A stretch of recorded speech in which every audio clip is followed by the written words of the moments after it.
You guys that drive farm equipment through the cities, through suburbs, over bridges, my hat's off to you. That freaks me out. My anxiety just is through the roof when I'm doing that. I traded my planter in Lakin, Illinois, which means I have to go over the Illinois River. I got to take that on a bridge.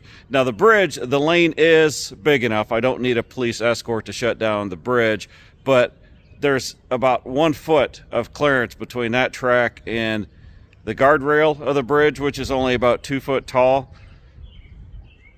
The whole time in my mind, I'm like, I don't know why I'm going to turn and that track is going to climb that guardrail and then I'm going to plunge into the water. I don't know why the tractor would jerk that way, but what if it did?